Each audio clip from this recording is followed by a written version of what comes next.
Hello guys, so welcome back to YouTube channel. Ako sa channel. Tapos ito regalo sa exchange gift ko ng kaibigan ko. Kento kaya kay regalo ko sa kanya. Ako naman din. Sa akin naman ito regalo niya sa akin. Ito yung gunting kasi gamit ko yung gunting sa bag ko. So, i-unboxing na natin. Ano kaya? Hindi ako gumawa nito. So, wala raw siyang papel. Kaya tissue na lang. Usapan natin pambabalot,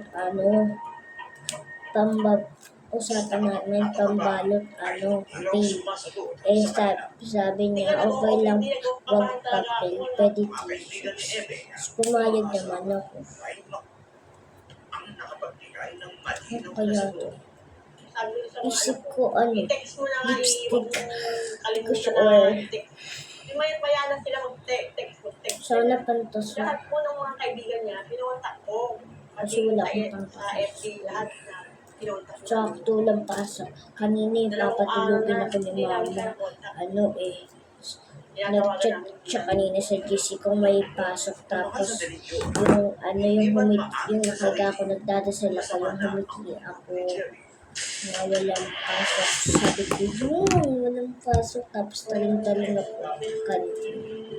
Kinabukasan, akong alas 2 ng hapon, at 20 ng Mayo 2021, sa ikatlong araw na pagganap ng Quebec, nagdaka ang ilang residente sa pag-alingasaw ng masangsang na amoy sa sitio Bakal, Barangay Bagong Silangan, Payatas, Quezon City.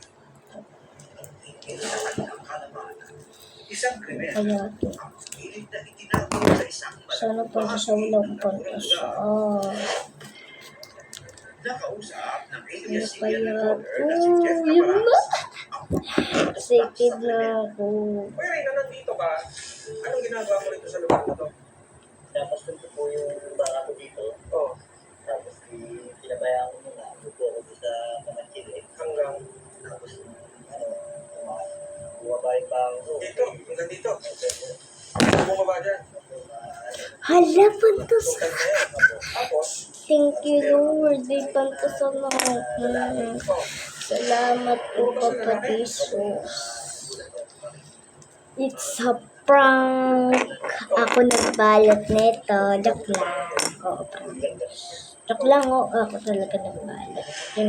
Kinuha ko lang. Bye!